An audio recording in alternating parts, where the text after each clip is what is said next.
आज हाथ मिलाकर के एक साथ आई है संदेश देने के लिए कि वंचितों उपेक्षितों की राजनीति में हाशिए के जो समूह है उसके सबलीकरण का दौर आ गया है। उस सबलीकरण की छवि आप इसमें देख रहे हैं। मैं आप सबों से शांति की अपील करते हुए यह आग्रह करता हूं कि आपके समक्ष आप जो ये छवियां देख रहे हैं ये ऐतिहासिक है।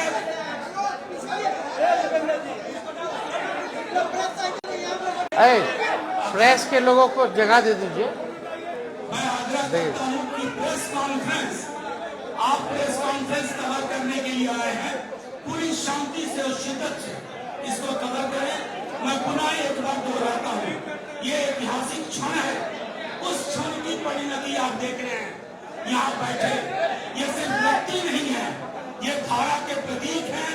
और अब मैं आग्रह करूंगा हमारे माननीय नेता प्रतिपक्ष जिन्होंने बिहार में 17 महीने के अंदर 17 साल को बौना साबित कर दिया है, वो आपको संबोधित करें। सभी राष्ट्रीय जनता दल और वीआईपी पार्टी के सभी नेतागण और हमारे बड़े भाई मुकेश साहनी जी और सभी प्रिंट, इलेक्ट्रॉनिक और पोर्टल मीडिया के हमारे साथीगण, आप जो देख रहे हैं, जो तस्वीर कैद कर रहे हैं, वो बिहार की राजनीति पे एक महत्वपूर्ण चित्र और एक महत्वपूर्ण राजनीतिक तौर पर काफी मजबूत गठबंधन और बिहार की राजनीति के भविष्य को लेकर के आज हम लोगों के बीच मुकेश साहनी जी आए हैं और महागठबंधन में मुकेश साहनी जी का हम स्वागत करते हैं। इन्होंने काफी परिश्रम किया, काफी मेहनत की, अति पिछड़ा समाज को जोड़ने में उनकी समस्याओं को उठाया, उनके अधिकार के लिए इन्होंने संघर्ष किया और जिस प्रकार से भाजपा के लोगों ने इनके दल को प्रयास करने का, तोड़ने का प्रयास किया, वो हम सब लोगों ने देखा है। तो आज देश में चुनाव हर जगह है, लेकिन हम गारंटी के साथ कह सकते हैं कि जो लोग कल्पना कर रहे हैं और जो लोग नारा लगा रहे हैं 400 पार का, इस बार बिहार की धरती उनको धूल चटाने का काम करेगी। और हमने कई बार कहा है कि बिहार जो है वो चौंकाने वाला रिजल्ट देगा। हम सब लोग नौजवान हैं, बिहार के लिए नया सोचते हैं, प्रोग्रेसिव लोग हैं, पॉजिटिव लोग हैं। हम लोगों के पास विजन है, हम लोगों के पास रोड मैप है कि किस तरीके से बिहार को हम लोग आगे ले जाने का काम करेंगे। हम सब लोग देश के हालात को भी देख रहे हैं, जहां तानाशाह रवैया अपनाया जा रहा है, जहां संविधान पर खतरा है। और ताजुब है, कई लोग, जब हम लोग बोलते थे भाषण में कि भाजपा के लोग जो है संविधान को खत्म करना चाहते हैं, लोकतंत्र को खत्म करना चाहते हैं, इस देश की जो डाइवर्सिटी है उसको खत्म करना चाहते हैं, भाईचारे को खत्म करना चाहते हैं, शांति अमन चैन को भंग करना चाहते हैं, तो कुछ लोग सवाल पूछते थे, कहां से कह रहे हैं कि भाजपा के लोग संविधान खत्म कर रहे हैं। आज आप लोगों ने देखा होगा, हमने ट्वीट करके एक वीडियो रिलीज किया है जब बैठक चल रही है गया में, भाजपा का इंटरनल बैठक है, चुनाव की तैयारी की बैठक चल रही है। वरिष्ठ नेता भाजपा के, वरिष्ठ मंत्री बिहार सरकार के प्रेम कुमार जी साथ बैठे हैं और उनके सामने एक भाजपा का वरिष्ठ नेता कहता है कि हमको प्रचंड बहुमत चाहिए, 400 पार कराइए और हम लोग संविधान को खत्म कर देंगे। हम लोग ये बताना चाहते हैं कि किसी माई के लाल में दम नहीं जो हमारे देश का संविधान को बदल सके, लोकतंत्र को छीन सके, और जो असली चेहरा जो बीजेपी का है वो सबके सामने वो उजागर हो चुका है। जो असली चेहरा जो है बंद है, वो उजागर हो चुका है भाजपा का। यानी जो बात हम लोग कहते थे कि संविधान और लोकतंत्र पे खतरा है, आज भाजपा के लोग ही जो है भाषण कर रहे हैं, खुल करके बोल रहे हैं कि संविधान को खत्म करना है। ये बाबा साहब अम्बेडकर का लिखा संविधान जो देश को जोड़ने का काम करता है, जहां सामाजिक न्याय के साथ साथ सबका सम्मान है, सबका अधिकार दिया गया है। और जब संविधान खत्म हो जाएगा तो लोकतंत्र खत्म होगा, तो लोकतंत्र खत्म होगा तो वोटिंग खत्म हो जाएगी। जो आप वोट करना चाहते हैं, अब आज चुनते हैं सरकार को, इनका असली एजेंडा है कि उस हिसाब से खत्म हो जाए और एक तानाशाही पूरे देश में जो है वो लागू हो जाए। और कोई पहली बार भाजपा के नेता ने नहीं बोला, दक्षिण भारत में भी भाजपा के लोगों ने बोला, राजस्थान में भी भाजपा के नेता ने बोला, और लगातार ये बिहार में हो रहा है। जब लोग जागरूक हो गए, जब अधिकार के लिए लड़ने लगे, जब दलितों की पार्टियां बनने लगी, जब अति पिछड़ों का पार्टियां बनने लगा, पिछड़ों की पार्टियां बनने लग गई, तो बीजेपी को डर हो गया। इसलिए चाहते हैं कि संविधान को खत्म कर दिया जाए। तो आज बेहद खुशी है कि मुकेश साहनी जी ने आज महागठबंधन जो है उसमें शामिल हुए हैं, और हम सब लोग, पूरा राष्ट्रीय जनता दल परिवार, सभी हमारे महागठबंधन के सभी साथी, इनका हम लोग स्वागत करते हैं। और आप लोग सब लोग जान रहे हैं कि आज शामिल हो रहे हैं ये, लेकिन इससे पहले महागठबंधन में हम लोगों ने सीटों का ऐलान कर दिया है। सीटें बता दी गई हैं, कौन सा सीट कांग्रेस के खाते में गया और कौन सी सीटें जो है लेफ्ट पार्टियों के खाते में गई, और कौन कौन लोग कितने कितने सीटों पर लड़ेगा। तो आज मुकेश साहनी जी ने एक महत्वपूर्ण निर्णय लिया है बिहार के हित के लिए, संविधान और लोकतंत्र आरक्षण को बचाने के लिए। तो हम लोग इनका स्वागत करते हैं, और साथ ही साथ हमारी भी जिम्मेवारी बनती है कि इनको साथ लेकर के हम चलने का काम करें और इनको भी सम्मान दें। तो उसी तर्ज पर, जैसा आप लोगों के जानकारी में है, जैसा महागठबंधन ने ऐलान किया था इसी जगह पे कि 26 सीटें जो हैं राष्ट्रीय जनता दल चुनाव लड़ेगी।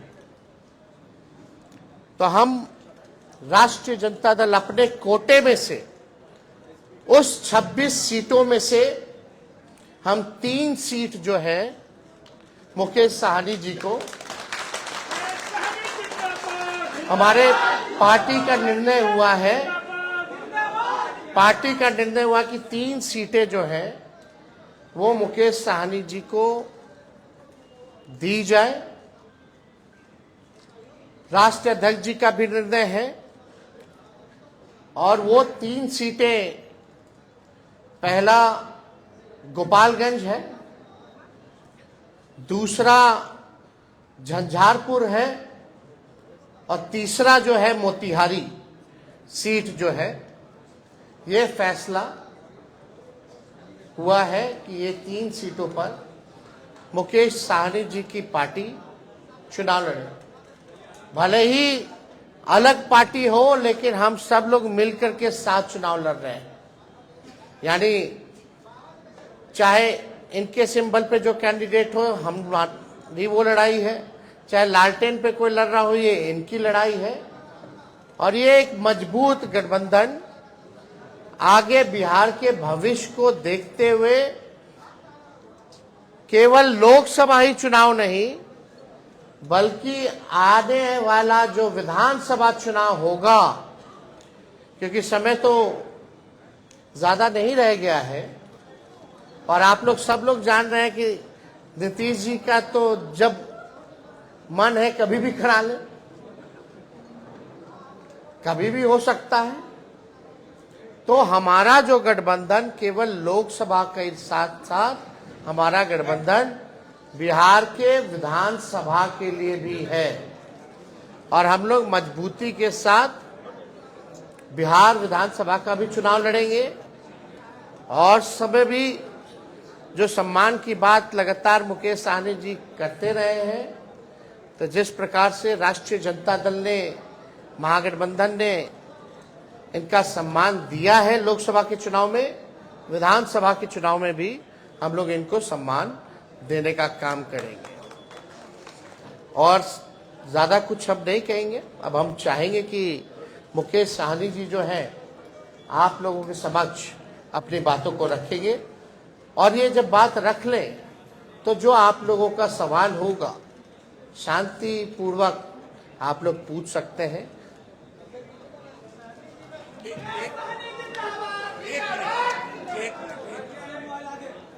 बहुत बहुत धन्यवाद। आज हमारे प्रेस कॉन्फ्रेंस में राष्ट्रीय जनता दल के सभी नेतागण, हमारे वीआईपी पार्टी के सभी वरिष्ठ नेतागण, नेता प्रतिपक्ष हमारे श्री तेजस्वी प्रसाद यादव जी और तमाम हमारे मीडिया के बंधु, आप सभी को बहुत बहुत धन्यवाद। आज हम लोग महागठबंधन, इंडिया गठबंधन के पार्ट हम लोग बने हैं और निर्णय यही है कि आगे लड़ाई लड़ना है। हम लोग हमेशा लालू प्रसाद यादव जी के विचारधारा को मानने वाले लोग हैं। गरीब पिछड़े समाज में जन्म लिए हैं। संघर्ष के बदौलत आज हम लोगों ने अपने मुकाम को हासिल किया है। और जब मैं मुड़ के देखता हूं तो हजारों समस्या हमारे परिवार में, हमारे लोगों के बीच में है। उस समस्या को दूर करने के लिए बॉम्बे के ऐशो आराम जिंदगी को छोड़कर मैं बिहार आया, अपने लोगों के लिए लड़ाई लड़ने लगा, आंदोलन किया।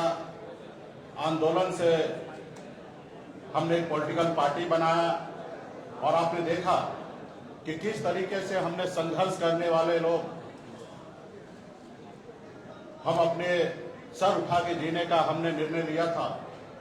और आपने देखा कि भाजपा ने किस तरीके से हमारे विधायक को खरीद लिया, हमारी पार्टी को तोड़ दिया, हमारे सहयोग से बिहार में सरकार बनाई, उस सरकार से हमें बाहर कर दिया। और अब पिछले 2 सालों से संघर्ष में कर रहा हूं, गांव-गांव में घूमकर अपने लोगों को जागरूक कर रहा हूं कि अपने अधिकार के लिए लड़ाई लड़िए। हमारी लड़ाई है कि जब देश एक है, संविधान एक है, देश के प्रधानमंत्री एक है, तो हमारे साथ अन्याय क्यों? जब बंगाल में निषाद समाज के सभी उपजाति, चाहे बिंद हो, बेलदार हो, नुनिया हो, मलाह हो, चाय हो, तियर हो, बनपर हो, गोरी हो, तमाम निषाद के सभी उपजाति को आरक्षण एससी का मिल रहा है। आप दिल्ली चले जाइए, वहां पे निषाद समाज के सभी उपजाति को आरक्षण मिल रहा है और बिहार या उत्तर प्रदेश, झारखंड में नहीं मिल रहा है। कई बार भारतीय जनता पार्टी के शीर्ष नेतृत्व ने कई बार उन्होंने वादा किया कि हमारी सरकार बनेगी, हमारे साथ दीजिए, हम आपको आरक्षण देंगे। और कई बार हम लोगों ने उनको मदद किया, लेकिन जब उनकी मजबूरी होता है तो हर तरह की बातें करते हैं। और जब उनकी समस्या दूर हो जाता है तो भूल जाते हैं कि मल्ला का बेटा का भी कोई समस्या है, उसको दूर करेंगे। इसलिए हम लोग लड़ाई लड़ रहे हैं। पूरे यूपी, बिहार, झारखंड में अपने लोगों को जागरूक किए। हर लोगों ने हाथ में गंगा जल लेकर संकल्प लिया कि हम अपने आने वाला पीढ़ी के लिए, अपने बच्चे के भविष्य के लिए संघर्ष करेंगे। जैसे हमारे पूर्वज ने कभी इस देश को आजादी दिलाने के लिए संघर्ष किया, उसी तरीके से संघर्ष करेंगे। और आज हम भी उसी रास्ते पे चल रहे हैं। हमने बिहार में तमाम, हमारे कर्पूरी ठाकुर जी हो, हमारे लालू प्रसाद यादव जी हो, स्वर्गीय श्री पासवान जी हो, हमने सबको देखा। अपने लोगों के लिए, अपने हक अधिकार के लिए उन्होंने संघर्ष किया। और मैं भी वही रास्ते पे चलने के लिए आज हम इंडिया गठबंधन में आए हैं। और निश्चित तौर पे 2024 का जो चुनाव होगा उसमें आप सभी को और देश के सभी लोगों को ने बिहार का जो रिजल्ट आएगा उसमें चौंकाने वाला रिजल्ट होगा। और मजबूती से हम लोग लड़ेंगे। 40 से 40 लोकसभा सीट पर हम लोग काम करेंगे और 40 से 40 जीतने का हम लोग काम करेंगे, ताकि देश में जो आज खास करके मोदी जी ने हर साल में 2 करोड़ लोगों को रोजगार देने का जो निर्णय लिया था, आज कहीं ना कहीं 2 लाख भी नौकरी उन्होंने देने का काम नहीं किया। आज हमारे लोग पढ़ लिख कर घूम रहे हैं, उनको नौकरी नहीं मिल रहा है। और खास करके ये कौन लोग हैं? ये SC, ST, OBC के लोग, अति पिछड़ा समाज के लोग हैं। आज हमारे बच्चे बीमार पड़ते हैं तो उसके घर में, परिवार के पास पैसा नहीं होता है तो उसको सही हॉस्पिटल में जाके इलाज कराए। आज हमारे लोग इलाज के अभाव में बच्चे को दम तोड़ते हुए देख लेता है और उसके बच्चे के लिए कुछ नहीं कर पाता है। आज यही सोच समझ को लेकर अपने समाज के हक अधिकार के लिए लड़ाई लड़ने के लिए बिहार हमारा आगे बढ़े, बिहार के लोग आगे बढ़े, और इसके लिए हम लोग आज गठबंधन में आए हैं। और निश्चित तौर पे 2000 अगला जो चुनाव होगा, चुनाव कब होगा ये तो नहीं पता। अगर समय से हुआ तो 2025 में होगा, लेकिन मुझे लगता है कि 2024 चुनाव खत्म होते हुए ही बिहार में सरकार में परिवर्तन होगा और हम लोग उसके लिए भी तैयार हैं और अगली सरकार हम लोग बनाएंगे। इसलिए साथियों, मजबूती से हम लोग हक अधिकार के लिए लड़ाई लड़ रहे हैं। इंडिया गठबंधन, महागठबंधन के परिवार को मैं धन्यवाद देता हूं कि आपने इससे पहले भी जब हमने पार्टी बनाया तब तभी भी आपने हमें साथ दिया। उस समय में हमने 3 लोकसभा सीट पे चुनाव लड़ा और आज भी आपने हमें साथ दिया। अपने गठबंधन में आपने जगह दिया। 3 लोकसभा सीट पर वीआईपी पार्टी लड़ेंगे और 3 ही नहीं 40 सीट हम मानते हैं कि हम लोग मजबूती से लड़ेंगे। तो तमाम हमारे महागठबंधन, इंडिया गठबंधन के तमाम साथी को धन्यवाद देता हूँ कि इस गठबंधन में हम लोग आए और आगे सामाजिक न्याय के लिए लड़ाई हम लोग लड़ते रहेंगे। एक सेकंड, सबके सवाल लूंगा, एक एक करके बताइए। आप बताइए। आप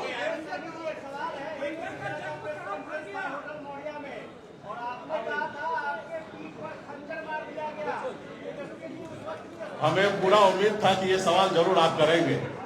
देखिए, 2 भाई में आपस में नोकझोंक होता है और हम लोगों को उस समय में जो हुआ वो मेरे लिए भी अच्छा नहीं था, ना ही हमारे छोटे भाई तेजस्वी जी के लिए भी अच्छा था। और उससे हमें भी नुकसान हुआ और महागठबंधन का भी नुकसान हुआ था। खैर, वो बात हो चुका है, बीत गया है।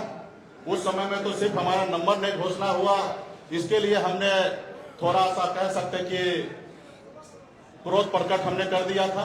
लेकिन आप कल्पना कीजिए, जिन्होंने हमारे सीने में खंजर भोंका, जिन्होंने हमारे विधायक को ले लिया, हमें सरकार से बाहर कर दिया, जो सरकार हमने बनाया था, वो अब जरूरी है कि उसको जवाब देने का, उनसे बदला लेने का। और आने वाला समय में जब 2 भाई है, घर है, परिवार है, तो छोटा मोटा नोकझोंक हुआ, उसको हम लोग अभी आने वाले समय में उसको दूर करेंगे। एक मिनट, ऐसे कोई सवाल नहीं होगा ना भूपेंद्र जी? भूपेंद्र जी, भूपेंद्र जी, निश्चित तौर पे एक साथ रहेंगे। हम वो नीतीश जी के जैसे नहीं कहेंगे कि मिट्टी में मिल जाएंगे और फिर कहीं नहीं जाएंगे। हम साथ हैं, हमेशा साथ रहेंगे और आगे वो समय आएगा, आप लोगों को जानकारी दे दिया जाएगा। पार्टी फोरम में इस पर चर्चा होगा। कौन सा सीट पर किसको लड़ाना है, कौन पार्टी के पदाधिकारी लड़ेंगे। और हम लोग पिछड़ा समाज के लोग हैं, निश्चित तौर पे हम लोग चुनाव मैदान में हम 40 से 40 सीट जीतने के लिए आए हैं और मजबूती से हम लोग लड़ाई लड़ेंगे। अति पिछड़ों को सम्मानजनक सीट देंगे। लाई आराम से। निश्चित तौर पे हम वही काम पे रहे। हमने पिछले बार भी आपने देखा होगा, हमने कहा एक सीट लेकर जहर खा लेंगे लेकिन उस गठबंधन में नहीं जाएंगे। हमने निर्णय लिया था आरक्षण नहीं तो गठबंधन नहीं, गठबंधन नहीं तो वोट नहीं। और वही निर्णय पर, क्योंकि आरक्षण तो केंद्र के सरकार को ही देना था, 10 साल से वही सरकार में है। और निश्चित तौर पे हम अपने वादे पे कायम है। और हमारा समाज भी जो हाथ में गंदा जल लेके कसम खाए हैं कि आरक्षण नहीं तो गठबंधन नहीं, उसी का पे हम लोग अड़िग रहेंगे। और निश्चित तौर पे भाजपा को बिहार से 40 से 40 सीट हम लोग हराने का काम करेंगे। और निश्चित तौर पे जो हमारा आरक्षण की लड़ाई है, निश्चित तौर पे हम राहुल गांधी जी को नेतृत्व में देश में सरकार बनाएंगे, हम अपनी सरकार बनाएंगे। और निश्चित तौर पे उसमें जब हमारी सरकार होगा तो निश्चित तौर पे निषाद समाज का आरक्षण लागू होगा। एक मिनट इधर, ये सारे सवाल एक तरफ सुनिए ना, इधर लेने दीजिए। हाँ तेजस्वी जी, इधर तेजस्वी जी, मोदी जी कल जमुई में आए हुए थे, उन्होंने कहा कि अब लेटेन का जमाना नहीं है, एलईडी का जमाना आ गया है। एक बात उनको भी समझना चाहिए, लालटेन का काम क्या है? अंधेरे में उजाला करना है ना। और कई पार्टी के अलग अलग सिंबल हैं, तीर भी है, तो तीर क्यों रखे हो भाई? मिसाइल कर लो। अब फूल तो फूले बना रहे हैं लोगों को। जो फूल है वो तो सबको फूल बना रहा है, देश की जनता को, तो उसका क्या उपयोग है? तो एलईडी का जमाना है, इसका जमाना है, लेकिन जरा मोदी जी अपने बगल में अपने साथी माननीय मुख्यमंत्री जी से पूछ लेते हैं कि दुनिया खत्म हो जाएगी, काहेला बोलते हैं? वो किस बात पे बोलते हैं? क्योंकि जमाना हाईटेक हो गया है। उसी बात पे ना मुख्यमंत्री जी कहते हैं फोन ऑन मत चालू करो, फोन पे रहता है सब लोग, अब थोड़ा दिन में दुनिया खत्म हो जाएगा। तो सबसे पहले जो उनके साथी हैं उनको ना समझाना चाहिए उनको। तो ये सब बेकार की बातें। असल बात क्या थी? कल जमुई में प्रधानमंत्री जी ने शुरुआत की, कल हमने ट्वीट किया परिवारवाद को लेकर के, लेकिन कल प्रधानमंत्री जी ने एक शब्द भी परिवारवाद के खिलाफ नहीं बोला। और पहला चरण में जहां भी चुनाव हो रहा है, एनडीए अलायंस ने सभी परिवार वालों को ही टिकट दिया है। तो प्रधानमंत्री जी कुछ भी कहते हैं, भाजपा का लोग हम बोलते हैं ना कि गोबर देख करके बोलेगा कि लो खाओ हलवा है, समझे? तो प्रधानमंत्री जी की बात उन पे रही, लेकिन आपको अमित शाह जी से भी पूछना चाहिए। और हम पूछना चाहते हैं कि भैया अभी ये बता दीजिए जनता को कि प्रधानमंत्री जी वाला कौन कौन सा जुमला है, फिर बाद में मत बोलिएगा अरे चुनावी समय में तो जुमले बोले जाते हैं। लेकिन वो लोग जुमला बोलता है और हम लोग जो कहते हैं वो करके दिखाते हैं। हम लोग 17 महीने आए तो 5 लाख सरकारी नौकरी हम लोगों ने दिया। कल मुख्यमंत्री जी भी कह रहे थे, नौकरी का जिक्र कर रहे थे। बताओ, जो मुख्यमंत्री 2020 में कहता था कहां से पैसा लाएगा, असंभव है। आज उनको भी हम नौकरी की बात करवा रहे हैं कि नहीं करवा रहे? उनके हाथ से दिलवाए कि नहीं दिलवाए नियुक्ति पत्र? तो ये परिवर्तन है। यही फर्क भाजपा और महागठबंधन में है। हम लोग जो कहते हैं वो करते हैं। जेडीयू के 2 मंत्री समस्तीपुर सीट से जेडीयू के 2 मंत्री परिवार के बेटे और बेटी चुनाव लड़ने के लिए वहाँ आपको ऐसे नहीं आते। छोड़िए ना, अब उनका अपना निर्णय। हम भाई देखिए, अल्टीमेटली तो जनता ना मालिक है, किसी को टिकट देना नहीं देना वो अलग बात है। अल्टीमेटली जनता चुनाव जीत के भेजती है, जिता के भेजती है। चलिए शुक्रिया, थैंक यू। चलो।